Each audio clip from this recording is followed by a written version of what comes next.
Show, starring Nick Carter, Master Detective. Presented by Acme, America's great producer of fine quality paints.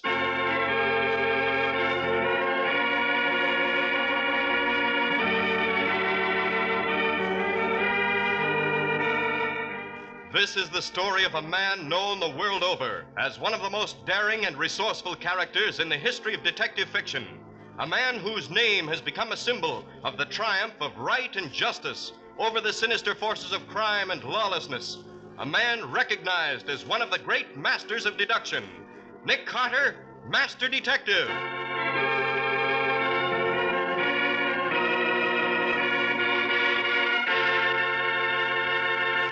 Today's exciting case, The Unwritten Letter. Another exciting chapter dramatized from the life story of Nick Carter.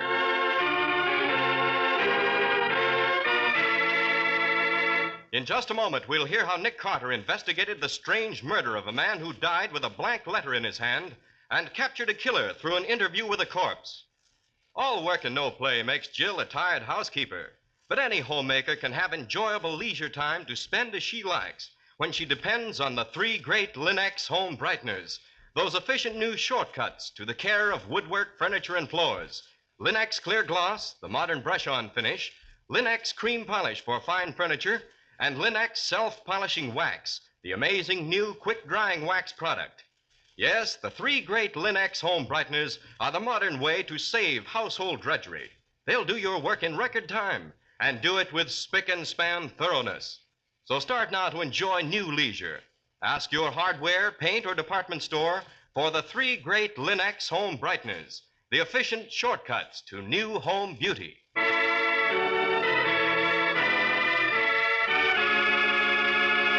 And now for today's exciting case from the life of Nick Carter. Breakfast is over in the old brownstone mansion at the corner of 5th and 4th, and Patsy and Nick are on their way into the master detective's study to begin the morning's work, when suddenly... Oh, bother. I might have known there wouldn't be any peace today, just when we need it. Nick Carter's office. Miss Bowen, Sergeant Matheson. I hope this is a social call, Sergeant. We've got a whole morning's work ahead of us. Yeah? Ask Nick if he'd like to be interrupted. Nick, Sergeant Matheson wants to know if you'd like to have your work interrupted. Ask him for what? For what, Sergeant? I don't think Nick will settle for anything less than murder. Ask him how he'd like to be haunted this morning. Haunted? Yeah. That sounds interesting. Let's have the phone, Patsy. Hello, Matty. Aha. Gotcha, hey, Nick. What's all this about haunts? Some dame called up this morning from an old loft building down in the village. 23 Blaine Street. She claims she's being haunted. Not at night, mind you, but during the day. Uh-huh. Daytime ghosts. That's a new one. Yeah, she claims they rumble at her all day long. I'm just on my way down there. You want to come along? For spooks that rumble by day, you bet. Meet you in front of the building in 20 minutes. Right. Bye. Get your hat, Patsy, and put in a call for the car. You and I have a date with a ghost.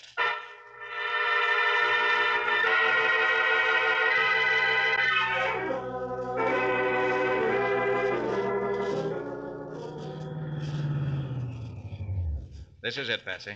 23 Blaine. Golly, what an ancient building this is. Looks as if Peter Stuyvesant built it. And there's Matty coming down the street. Oh, good morning, Nick. Morning, Matty. Morning, Miss Bowen. Hi. So Nick wouldn't settle for anything less than murder, eh? I notice you beat me here. I take it all back, Sergeant. Let's go in and meet the ghost. Who was it called you, Matty? Oh, some dame named Madame Sear. That's her name there on the letterbox. Madam Sear.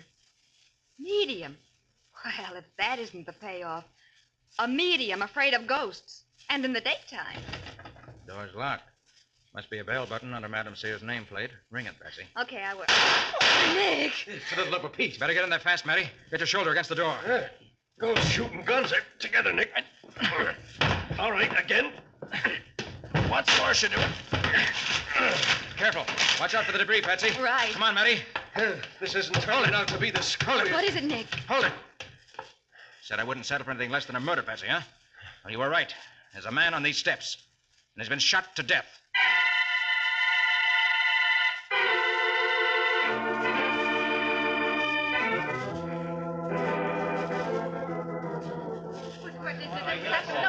All right, quiet, everybody, please. Quiet. Quiet. Matty, I'm not ready to examine the people in this building yet. I want them to be taken to a room and kept there. Right. York, Get him out of here. Yes, sir. All right, all of you, get going. Go on, over here. Just follow the detective there. Go on, follow him. Okay, Nick. Now what's the score? I've searched this man's pockets. His name's Joe Kane. Address and business unspecified. Uh-huh. We shot through the chest twice with a .45 caliber slug. Died instantly. Yeah? What do those bruises and scratches on the face mean, Nick? Kane was killed somewhere on the stairs. He dropped and rolled partway down. Anything else? 2 clues. One fairly unpromising. The other, very odd. Go ahead. He's got a racing sheet in his pocket. Schedule of some small racetrack in a town upstate. I've never heard of the place or the horses listed. But then again, Nick, we don't know too much about horse racing. And the odd clue. In Kane's hand was clutched a large blue envelope right here. Uh-huh. Apparently, the reflex of death made him hold tight. Well, what's odd about that? One thing. There's no address, stamp, or mark on the envelope. There's a sheet of paper inside with nothing written on it. Well, for the love of Pete. Envelope without an address. A letter with nothing written on it. But what does that mean? I wish I knew. But I've got a hunch if we could answer that question, we'd know who killed Joe Kane and why. Well, we know one thing, Nick. It's got to be one of the people in this building. We covered the front door. No one came out while we were going in. That's right. We've already checked the roof. It's sealed shut. No one went out that way. And the back door is bolted on the inside. The windows? All barred with heavy grates. The killer's got to be one of the people inside. Good work, Matty. Now, what about him? Well, there are 3 floors in this building. Each one is occupied. The first floor, Madame Sear, the ghost-fearing medium. The one who called you. Yeah. The second floor, a guy named Charles Dower. Business as yet unspecified. The top floor is Hal Trask. He's a printer. Madam Sear, Charles Dower, Hal Trask. Right. That makes 3. Plus the janitor, a guy named Olson, who was sweeping around the upper stairs. I see. All right. Let's go in and have a talk with him. York's got him in Madame Sear's studio. You're going to question him separately, Nick? No, all together. Right. Sometimes when 4 witnesses gel in a community story, it's easy to break them down later individually. Oh, here they come now. All right. Now, quiet, folks. Quiet, please. Now, this is Nick Carter. He wants to ask you a few questions. We've all seen the dead man.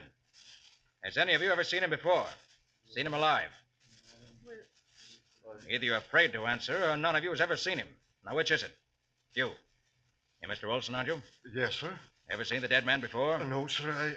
I don't see much of anybody in this building, sir. That is right, Mr. Carter. We are all quiet. We all value our privacy. None of us pries into the secrets of strangers. We do not peek at those who walk the stairs. We keep to ourselves. Madam Sear, you telephoned to complain about ghosts this morning? It was a revelation from the other world. I am ashamed of my first fear. I no longer complain. And Mr. Trask? Yes, sir. Printer, sir. Globe Press up on the top floor. I never seen the dead man before, Mr. Carter. I see.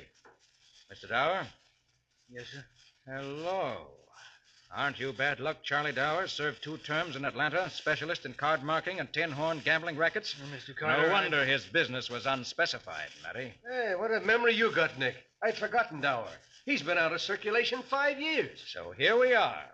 Unknown Mr. Kane murdered on the steps of this building by one of you 4. All of you claim you never saw the man before. And I have the problem of finding which one of you is lying. Well, it's not me. All right, quiet. Well, what's the program, Nick? All these people would stay inside the building. I want to search for the murder weapon, although I doubt if you'll find it in an old rat trap like this. It could stay here hidden for 100 years. We'll try. I want the squad to check the history of the building and every person in here. We'll do it. Patsy and I are going to take the car and run up to Taunton. We'll be back in a few hours. But Nick, Right. why go to Taunton? Because it's the home of the Taunton racetrack. Joe Kane's tip sheet was the schedule of today's races. Maybe we can find out something about murder up there.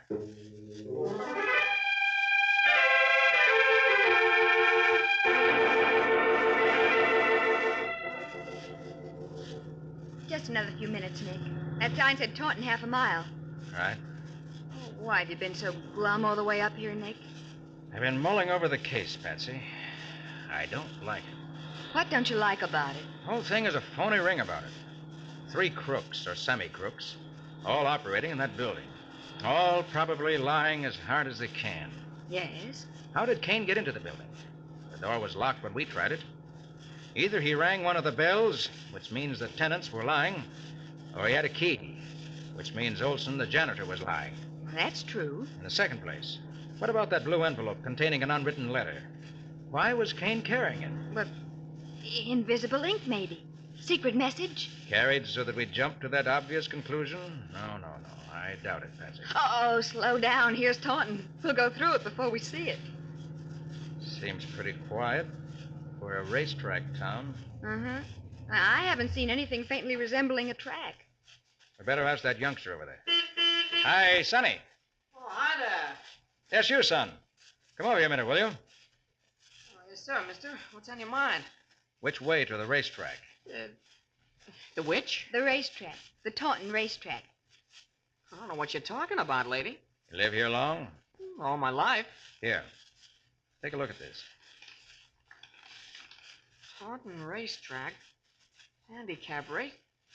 Hey, mister, this is some kind of a gag. There ain't no track in Taunton. We ain't never had a race in this town. You're being taken for an awful ride by someone. You're telling us. Nick, this is weird. Thanks, son. Let's get back to the city, Patsy. True enough, we've been taken for a ride. And believe me, it's carried us miles closer to the solution of this case.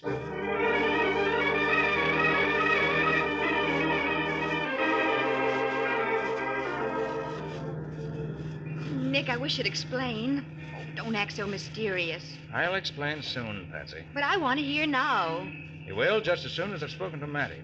And asked the janitor a few questions. Here we are, 23 Blaine. Hope Mattie's inside. Come on. Oh, Nick. Sometimes you can be so aggravating. Patience, Patsy. Come on inside. Nick. Oh, for Pete's sake. Am I glad you're back? You got a fresh lead, Mattie? Fresh lead, fresh trouble. That's what I got. Well, I'll iron it out as soon as I've spoken to Olson, the janitor. Olson's my trouble, Nick. He's just committed suicide.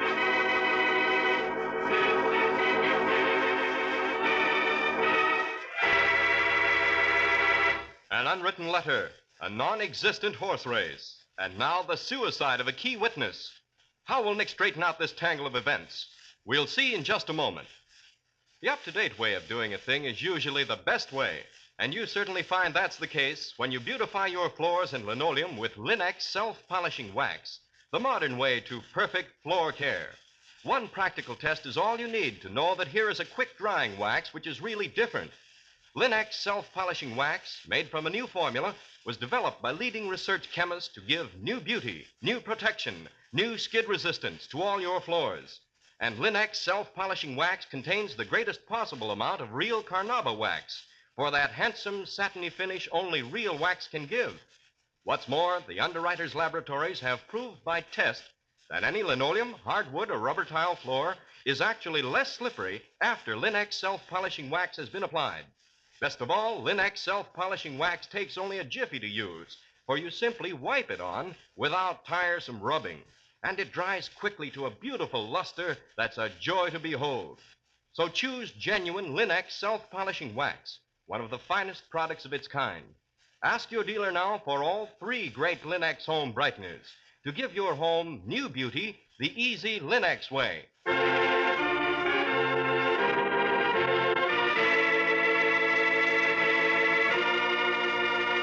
And now, back to our story. A complaint about a haunted loft building brought Nick Carter, Patsy, and Sergeant Matheson down to an ancient office building in time to hear, but not witness, the murder of Joe Kane. Curious clue to the murder was an unwritten letter in the dead man's hand and a racetrack program for a non-existent race. Then the janitor of the building, Sergeant Matheson announces, suddenly has committed suicide. Now Nick, Patsy, and the sergeant examine the dead body. It's pretty careless of you, Mattie. Oh, honest, Nick, how was I to know? I was down in the cellar with a squad looking for the murder gun, when all of a sudden we hear the shot. We never thought that You'll Olson find would... the weapon in Olson's hand. Yes, I understand. Well, 5 will get you 10. This is the gun that killed Kane. But why should Olson kill himself? Yeah, probably thought we were hot on his trail. Maybe, but I'm not so sure Olson did kill himself. What? Why not? Too pat, too convenient. I've worked on thousands of cases, Mattie. I never yet had a killer give up so easily. But it looks legit, Nick. Bullet wound in the right temple, gun in the right hand. I happen to know Olson was right-handed because I saw him sweeping. There are powder burns around the wound. The gun was fired at close range. Why, the body looks as though it had fallen naturally. Maybe, but I doubt it. I'm going to take the gun back to my lab for a quick check.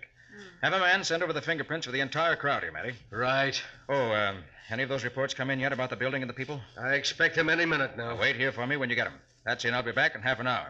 All right. Oh, and by the way, Matty, Yes, Nick. how much would you like to bet that Olson never was janitor of this building? Oh,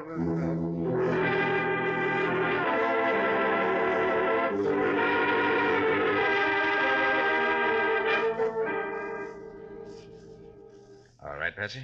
There you are. Every print on this gun dusted and brought up, and all of them sharp and clear as crystal. Now what? Now we compare. Let's have that sheet Matty sent over. Here you are. Thanks. What are you looking for, Nick? Oh, I found it already. Just checking to make sure. Found what? Oh, don't be so mysterious, Nick. Look for yourself, Patsy. Every print on this gun belongs to Olson. You can't miss it. Yes, I see, Nick. Well, doesn't that prove suicide? Think hard, Patsy. What happens when you shoot a .45 automatic? Why, it fires a bullet. And then what happens to the gun? It stays in your hand, I guess. Gently, quietly, without a fuss? Oh, no, it kicks. Exactly. And would you explain why Olson's prints on the gun are sharp and clear as crystal? Oh. Obviously, if he'd held the gun and shot himself, his prints would have been smudged and smeared by the recoil. But they aren't. Nick. Uh-huh. You get it now, huh? Olson was murdered by the same person who killed Joe Kane.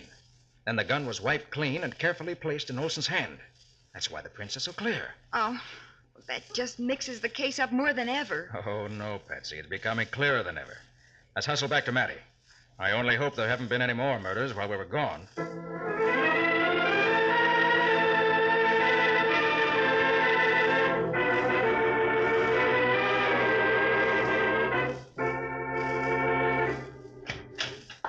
All right, Matty, we're back. Oh, Nick. Hey, Nick, you're fantastic. How did you know, man? How did you know? About the murder? No, about Olson. Reports just come in. You were right. He was lying. He wasn't the janitor of this building. Golly. The janitor of this place is a guy up on the corner. He takes care of this whole row of buildings. Then everybody in here was lying when they accepted him as the janitor. I don't think so. This is a dark little place, and the real janitor probably doesn't spend more than a few minutes a week here. Yeah, just about. They're all pretty careless. The few times he was seen wasn't enough to make an impression. So when Olson said he was a janitor, he was accepted. But the killer? The killer was lying, naturally. Hey, wait a minute, Nick. How did Olson get in here? Oh, Joe Kane let him in. Joe Kane. The dead man? Yes, When? probably a few seconds before we arrived. Olson followed Kane into the building. Uh-huh. How did Kane get in? Pretty sure Kane let himself in. How? With a key. Nick, you sound as though you got the whole business washed up and finished. Think I'm pretty close to it. You know why Kane carried that blank letter? I do. And about the non-existent horse race? Yes. And why Olson killed himself? He was murdered, and I think I know why. Well, then will you please talk? One more little test, Matty, and the murderer will talk in person. What's the test? We've got 3 people left. Madam Sear, Trask the printer, and Dower the gambler. Yeah. All of them claim they don't know Joe Kane. Well, one of them's lying, and I want to find out which. How? I'm going to make some arrangements with Patsy. And then we're going to meet around Madam Sear's crystal globe, all of us. Holy smoke. More ghost stuff? So to speak, the body of Joe Kane is going to walk into the room, and we'll see who recognizes it. Oh, but that's silly, Nick. They all saw Kane's body. There's a tremendous difference between recognizing a living man and a dead body, Patsy. Totally dissimilar people look identical when they're dead. We've had hundreds of cases of husbands identifying dead strangers as their wives in the morgue. Mm-hmm. And vice versa. It's true, Patsy. I see Nick's point. Now, those suspects who really don't know Kane will not recognize a living imitation after having seen the body only once. But those who knew him... I get it. Then let's get moving. We'll meet the dead body at 7 tonight.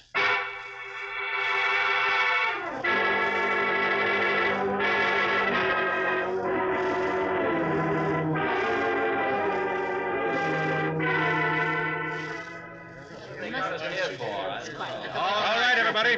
All right. We've gathered together in Madam Sear's studio for a last attempt to solve this murder. You do well to trust the world of the medium, Mr. Carter. It is capable of miracles far beyond your mere earthly efforts. Quite. I've requested Sergeant Matheson to have present the only surviving occupants of this building. Mr. Trask, Mr. Dower, and Madam Sear, of course. Miss Bowen, my secretary, will act as witness. Sergeant Matheson will preside. And I'll ask the question. Will you all be seated, please? Everybody down, folks. Come on. I presume you work best with the crystal in the dark, Madam Sue. Oh, that is correct. Lights out, please, Matty. Right. Thank you. And now, Madam Sue, with your help, we will try to recreate the murder scene in the magic crystal. First, there must be silence. And silence you shall have. The crystal is cloudy tonight. There is much antagonism in this room. The veil can be parted only with difficulty. Ah, now the clouds begin to vanish from the glass. I see faint lights, faint forms swirling in the blackness. I see a figure. It is a man. It is the dead one. He walks through night followed by shadows. There is one shadow I see with a gun. Sergeant Matheson, I hear it again. The spirit's talking. Oh, for the love of Pete. Do you hear it? All right, the take it groaning easy, and the everybody. rumbling of the dead. And this is what made you telephone this morning? In heaven's name, protect me. You hear it, don't you? You hear it? Wait, listen. Someone's coming to the door. It is the other world coming to us. In the name of heaven, do not let that thing in here.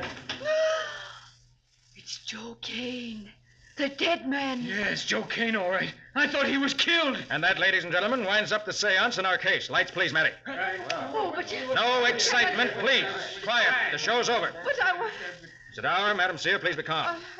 It's not Joe Kane. Merely an actor appropriately costumed and made up. Nick, they both recognized him. They were both lying. Madam Sear and Mr. Dower. Trask never batted an eyelash. He told the truth. Yes, Patsy. And I might add, it's because Mr. Hal Trask told the truth about not knowing Joe Kane that he'll be executed for his murder. You'll never prove it. Matty, quick. Oh, no, you don't, brother. A very clever crime, Mr. Trask, and for an unusual racket. Yes, Patsy, you were right. Trask told the truth. He did not know Crane. Dower and Madam Sear lied. They knew him.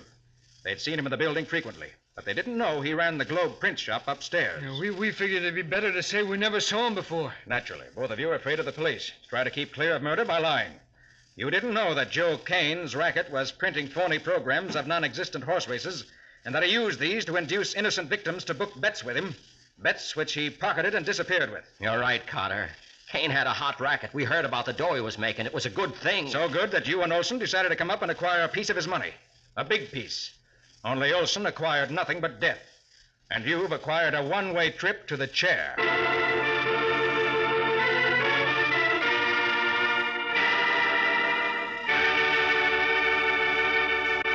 In just a few minutes, Nick will be back to give you the final details of today's story and tell you why the murdered man carried an unwritten letter. Dust, finger marks, and accumulated polish all are likely to make furniture look dull and cloudy. So naturally, the first step in furniture care is to remove that cloudiness and then give your furniture a beauty treatment with the finest polish you can find. Well, Linex Cream Polish for fine furniture does the whole job at once. Yes, that's right.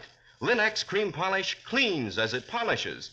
That means you cut the job in two, save half the time, half the work. That's why so many thousands of modern American women are swinging to Linex Cream Polish, which cares for household things the easy way. See that your fine furniture keeps its good looks with Linex Cream Polish, which restores its original gleaming beauty in one simple process. Because Linex Cream Polish dries hard, it even cuts down future work, for it leaves no oil on the surface to attract more dust. So make it a point to use Linex Cream Polish, which cleans as it polishes. You'll find all three great Linex home brighteners, Linex Cream Polish, Linex Self-Polishing Wax, and Linex Clear Gloss, the longer-lasting brush-on finish, at hardware, paint, and department stores everywhere. And remember that your dealer is headquarters also for Chemtone, the miracle wall finish that brings quick new sparkle to walls and ceilings. Chemtone covers in one coat, dries in 1 hour.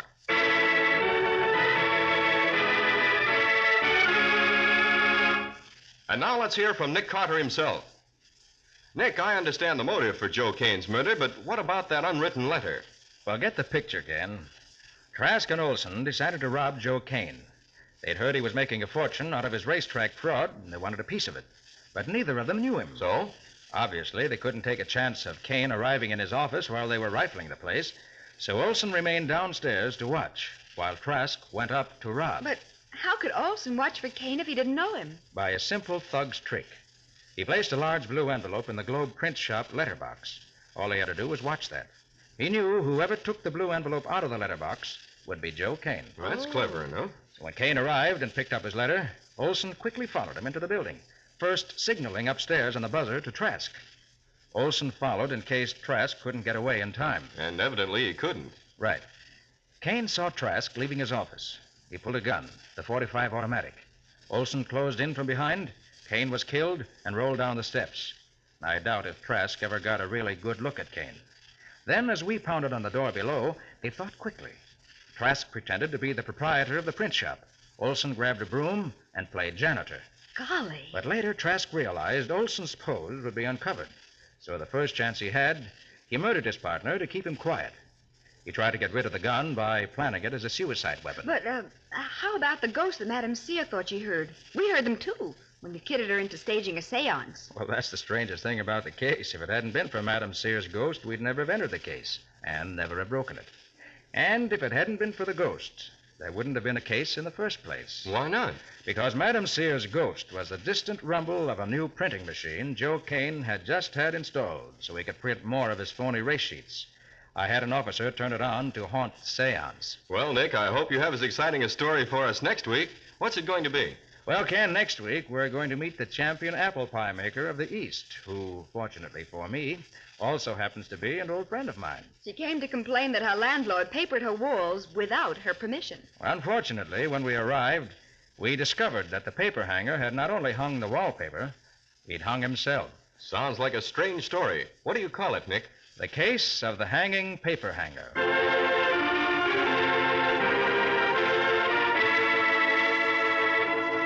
And now an important message from Nick Carter. Remember what happened after World War I?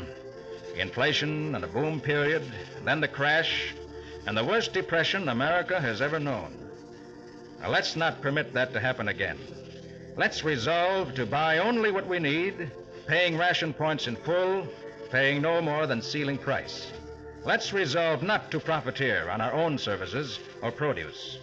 And let's buy and keep war bonds to protect America's future and our own. Nick Carter, Master Detective, is copyrighted by Street and Smith Publications, Incorporated. Lon Clark is starred as Nick. Charlotte Manson plays Patsy. Original music is played by George Wright. Any resemblance in these programs to actual persons, living or dead, is purely coincidental. The entire production is under the direction of Jock McGregor.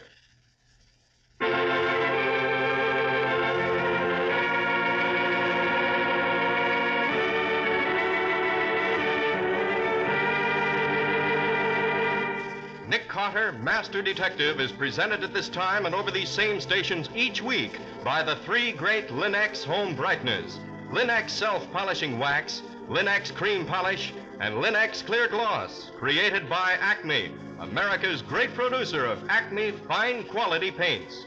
This is Ken Powell speaking for the thousands of Linex dealers all over America and saying so long until next week.